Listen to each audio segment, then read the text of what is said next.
Hi, I'm Amy Anderson, an English teacher here at Wellesley High.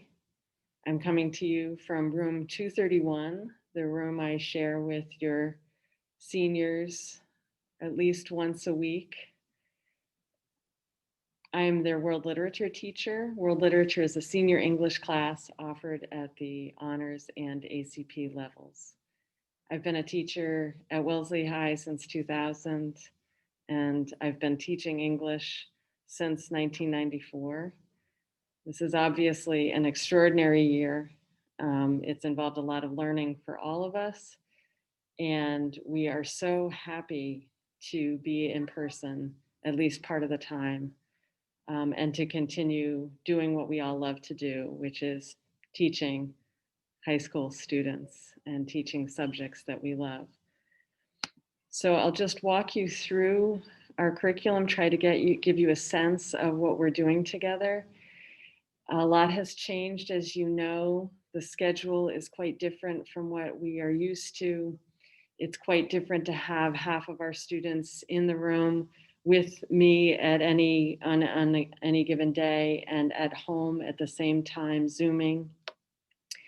Our classrooms are organized in rows, which is quite different. Normally, I would have circles or U's that are more conversational in feel and more inviting and welcoming. The rows I find are creating an awkwardness that we're going to have to overcome. Obviously, in the building, we're all wearing masks, which is a challenge, both in terms of reading each other, expressing joy at seeing each other, and expressing confusion. All of the nonverbal expressions that I would normally be able to keep track of in the classroom. It's much, much harder.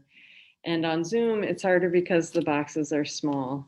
We're using cleaning routines. Your children are helping squirt down desks at the end of class, and they've become used to walking into the room and grabbing a paper towel to wipe down the cleaner that's on the desks.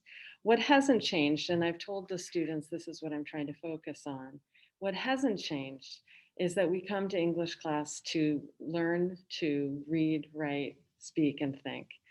And these are skills that whether your student loves loves studying literature, or loves or does not, these are skills that are going to be valuable for the rest of their lives. And I have no trouble um, reminding students of the relevance of what we do together in English class.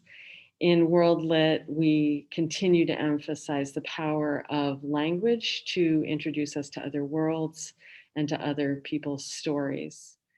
The other thing that hasn't changed, although we are trying to overcome some of the obstacles to this feeling of community, we are working really hard to create a community of learners that crosses from the classroom to the Zoom sphere, where I'm keeping the students together each day. Um, we're meeting all together at the same time synchronously. I'm trying to figure out ways to make it work for students in the room to talk to students on the Zoom, and for students who are at home to feel comfortable joining in the conversation. And that's been a learning curve. We've added some technology to help us do that. And I think we're making a lot of improvements. The other thing that hasn't changed is that senior year is a time of excitement and opportunity. I know how much was lost last year. I'm the mother of a senior at Arlington High School, as well as a seventh grader at Ottoson Middle School in Arlington. And I know how much the kids lost. And so, as much as we can, we're trying to give back some of what we feared might, the additional losses that they might have experienced, by celebrating their senior year, by helping them through this college application process, by helping them think about who they are, who they've been, and who they want to be as they go forward. And that's part of the reason I love teaching seniors, is because it's such an exciting time in their lives. In world literature, we focus a lot on culture. We're learning about other cultures through literature, and we're asking ourselves questions about what does it mean to be human? What do we share across differences? How can we come to understand cultures other than our own?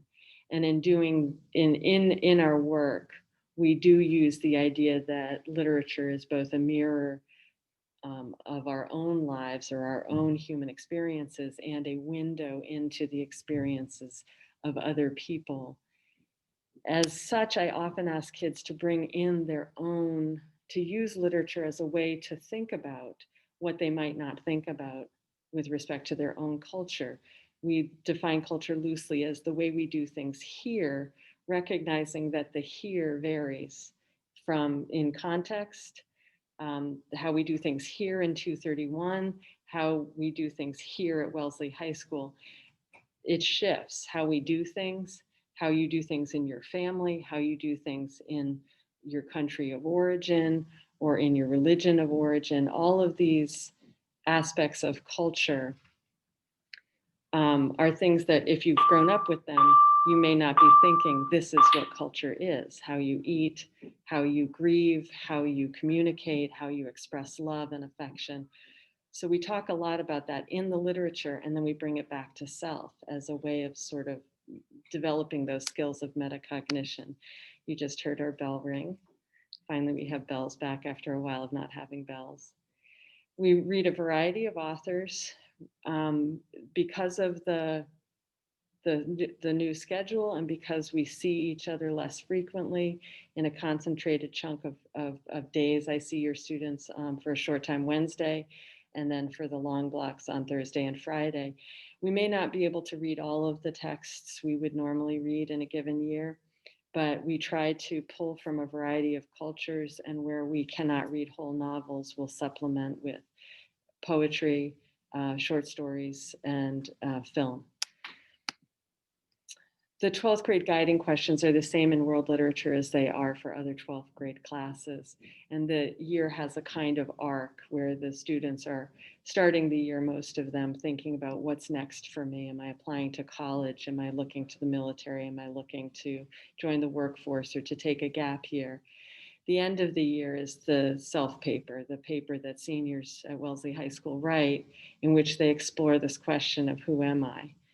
And so that's a guiding question for all senior English classes. And as I've already discussed, thinking about how writing is relevant in the students' lives, that this is another aspect of our guiding questions. How does writing bring power? How can I use the techniques that I might have studied last year that other authors use? How can I use them to bring power to my writing and tell my stories and the stories of other people? And then finally, this idea of empathy, connecting through literature to other people. I've already talked a lot about culture. We're focusing on identity. We're thinking about, in literature, we're thinking about post-colonial perspectives and the generational trauma involved with colonial history, with war, with systems of oppression, patriarchy, that and enslavement and disenfranchisement of peoples in world stories, and we're thinking about how authors are telling the stories of trauma in a way that allows us to connect to them with these human universals that there are, despite when the book was written or the country it comes from, we always are able to find ourselves in it. And that brings us back to that question of empathy. It's a senior class. Most of the students in it are taking it for honors credit. That said, they're still young learners, and I seek to provide high support with high expectations. Particularly because of the losses of last year, I want students to feel like it is always okay to feel unsure about how to proceed, how to carry out a task, how to satisfy the standards of an assignment. And as such, I want them to be proactive in coming to me for help. Canvas is where students will turn for all of their assignments and for supporting materials. It's where they're turning in all of their work. In addition, we've just launched the virtual writing lab to replace our in-person writing lab in the English department. And so students have access to that schedule where they can sign up for a 15-minute block to meet with an English teacher during a common free time.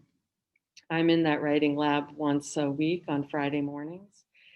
And students are welcome to make an appointment at that time, or my students can always check in with me at 7:30 or at 2:30. It's best to check ahead of time to make sure I'm available or that I don't have another appointment. And then I have plenty of other free time during the week when students can make an appointment, either to Zoom with me or to sit at a distance in the classroom and go through their work or check in about what their concerns are. So I'm so glad you've tuned in. Thank you so much for watching. Please be in touch. You have my email address. I hope you and your families are well. And if there's anything I can do to support your senior during the course of this year, please do not hesitate to reach out to me. We are all in this together. And I feel privileged to be back in the classroom again with these kids. Thank you. Have a great day.